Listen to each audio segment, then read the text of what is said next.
The dust hasn't settled yet. Sergeant Daniel Canepe can still taste it. Grit between his teeth, the metallic tang of fear coating his tongue. His horse is lathered, breathing hard, and he's riding away from the ridge. Away from Captain Tom Custer and the rest of C Company. Away from men whose faces he knows, whose names he could call out if he turned around. But he doesn't turn around. He has orders. Find the pack train, bring up ammunition, cut loose anything that slows you down. There's a big village ahead. Move fast. Behind him, 4 troops, more than 200 men, are descending toward a valley thick with lodges. More lodges than anyone anticipated. More than anyone planned for. Canepe doesn't know it yet, but he's riding away from men who have minutes, maybe an hour, left to live. He doesn't know that the confidence he heard in General Custer's voice just moments ago will be the last thing some of those men ever hear from their commander. Hold your horses, boys. There are plenty down there for all of us. Calm, certain. Telling troopers whose horses were running ahead to slow down, to wait, because there would be enough fighting for everyone. Confidence or miscalculation? By the time Canepe delivers his message and turns back toward the sound of the guns, the question will already be answered. But he won't know that yet. None of them will. And that gap between what the men on that ridge believed was happening and what was actually happening is where the disaster begins. The Battle of the Little Bighorn, fought on June 25, 1876, has been studied, mythologized, and argued over for nearly a century and a half. But what makes Canepe's account so valuable isn't just that he survived. It's what his survival forces us to confront. He was there for the decisions, the mood, the small moments of friction that preceded catastrophe. He saw the Crow Scouts going wild over a single scalp, the regiment splitting into columns that would never reunite. The moment Custer waved off artillery support because he thought speed mattered more than firepower. Canepe's testimony, recorded decades after the battle, offers something rare. A ground-level view of how confidence curdles into chaos, and how the men caught in that transformation experienced it. Not as history, but as confusion, thirst, and the unbearable sound of wounded men calling for water. No one could bring them. What's often overlooked in retellings of Little Bighorn is how much of the disaster was rooted in information failure. Custer's command operated on assumptions that were fatally incomplete. The regiment had been tracking what they believed was a moderate-sized encampment, a target that could be struck quickly, scattered, and subdued. What they found instead was a coalition village stretching for miles along the Little Bighorn River. Lakota, Northern Cheyenne, and Arapaho bands who had gathered not for war, but for the summer season, for trade and ceremony and survival outside the reservation system. Canepe estimates 12 to 15,000 people in total, with perhaps 4,000 fighting men. Even accounting for the exaggeration common in survivor testimony, the numbers were overwhelming. Custer divided his regiment, roughly 600 men, into 3 battalions, then pushed forward with fewer than 200 troopers under his direct command. He expected surprise. He got encirclement. Canepe's narrative captures the texture of that miscalculation. He describes riding through a landscape that should have warned them. Abandoned camps still smoking, lodge poles left behind, the broad trampled ground where a sun dance had been held. These were not the traces of a fleeing enemy. They were signs of a people moving at their own pace, secure in their numbers. The Crow Scouts understood this. They tried to take ponies and were shot at immediately. But the column kept moving, driven by Custer's belief that hesitation meant losing the element of surprise. By the time Canepe saw warriors on the bluffs overlooking the river, the tactical situation had already collapsed. The regiment was fragmented, stretched across terrain that favored defenders, facing an enemy that knew exactly where they were. The human cost of that fragmentation is where Canepe's account becomes almost unbearable. He describes Major Reno's battalion retreating up the bluffs with warriors close behind, men falling and being scalped before anyone could reach them. Dr. DeWolf, the assistant surgeon, killed just steps from safety. Canepe himself, riding between commands, mistook terrified rescouts for hostiles and nearly fired on them. The confusion was total. And then came the siege. 2 days pinned down on the ridgeline. 68 wounded men crying for water. The river just out of reach. Some troopers tried to crawl down for canteens and were shot. Others made it back with water, but were hit on the return. Canepe recalls the sound of a bullet passing under his horse's belly. The first shot of a firefight that would last through the night of the 25th and all day on the 26th. What strikes you, reading his words, is the absence of heroism. There's endurance, yes. There's discipline under fire. But mostly there's thirst, exhaustion, and the knowledge that somewhere beyond their perimeter, Custer's battalion has gone silent. When the firing finally stopped on the morning of June 27th, and General Terry's column arrived, the survivors didn't yet know the full scope of the disaster. Terry wept when he told them. 200 soldiers dead in the valley below.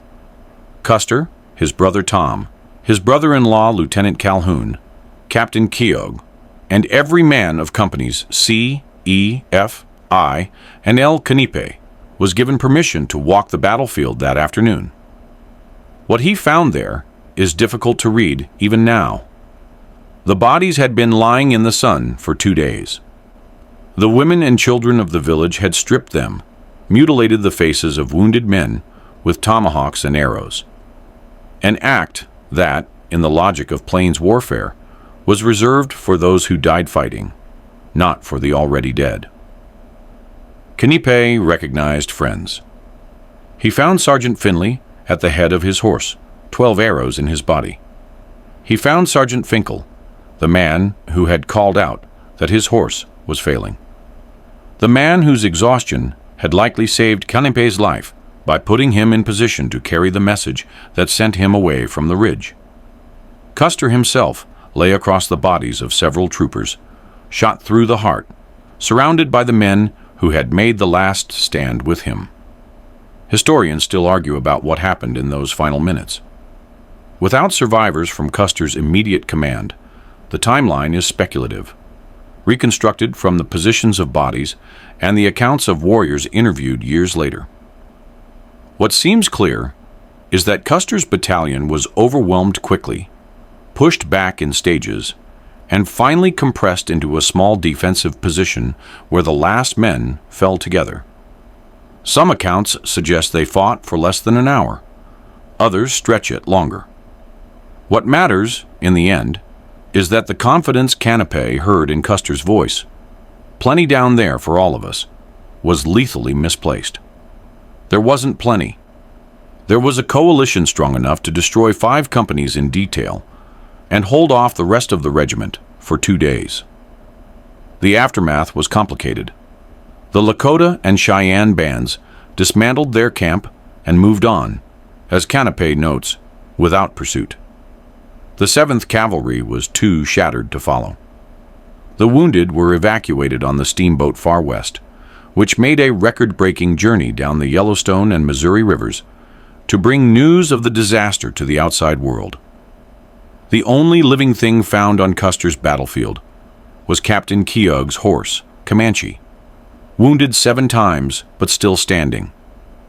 The Army kept Comanche alive for the rest of his days, parading him at the front of the 7th Cavalry draped in black, a living monument to the dead.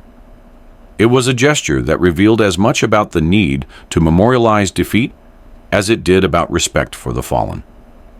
But the real consequences of Little Bighorn played out over the next year. The battle shocked the American public, arriving during the nation's centennial celebrations. It galvanized political support for a more aggressive campaign against the Lakota and Cheyenne, leading to the forced return of thousands to reservations and the effective end of armed resistance on the northern plains by 1877. The victory at Little Bighorn, in other words, accelerated the very outcome it seemed to resist. For the soldiers and officers who survived, the battle became a source of intense scrutiny. Reno and Benteen faced a court of inquiry, accused of failing to support Custer. Canapé and others testified, their accounts parsed for signs of cowardice or hesitation. The question of whether Custer could have been saved or whether he doomed himself has never really been settled. What Canapé's testimony offers, beyond tactical detail, is a reminder of how soldiers experience command decisions. He didn't know why Custer refused the Gatling guns. He didn't know the regiment was being divided until it happened. He didn't understand the scale of the village until he saw the lodges stretching for miles. What he knew was his captain's order. Find the pack train, bring up ammunition, hurry. And that narrow focus, that obedience to immediate duty, is what saved him. If Sergeant Finkel's horse hadn't faltered, Finkel would have been sent back instead, and Canapé would have ridden down into the valley with C Company. The difference between survival and death, in his case, was a matter of minutes and a stumbling horse. What historians still debate about Little Bighorn isn't just tactics or terrain.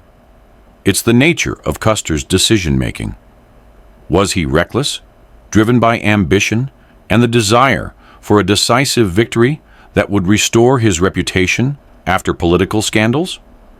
Or was he acting on the best information available, trying to prevent a village from scattering before he could engage? Canapé's account doesn't answer that question, but it does illuminate the cost of uncertainty. The regiment moved without adequate reconnaissance, divided in the face of an unknown enemy, and paid for it with the lives of more than 200 men. The warriors who fought that day were defending their families and their way of life, and they won decisively. But the victory was provisional. Within a year, most would be on reservations, their children in boarding schools, their horses confiscated. Little Bighorn was both a triumph and a prelude to dispossession. Canapé lived long enough to write his memoir and testify at official inquiries. His account, known as the Canapé story, remains one of the most detailed survivor narratives we have. What makes it valuable isn't just the detail. Though the image of Custer lying across his men, or Finley with 12 arrows in his body, or the desperate calls for water during the siege, are impossible to forget. It's the moral texture of the testimony. Canapé doesn't glorify the battle. He doesn't claim the soldiers were blameless, or the tactics sound.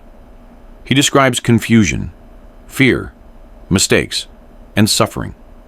He describes finding scalps with long red hair on a dead warrior's belt and dropping them immediately because the sight was too grim to bear.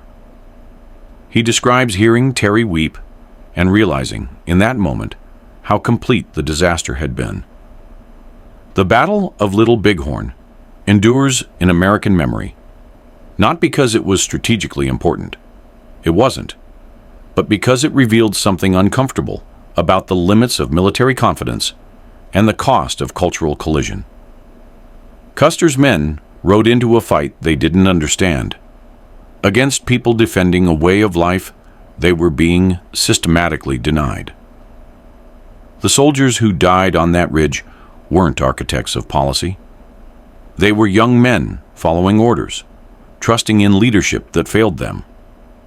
The warriors who killed them were protecting their families from an existential threat.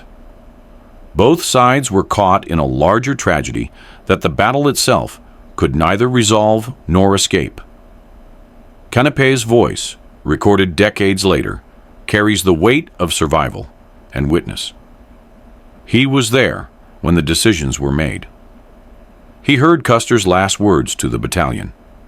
He rode away and lived, and spent the rest of his life trying to explain what happened to people who wanted heroes or villains, not the messier truth of men caught between duty, confusion, and catastrophe.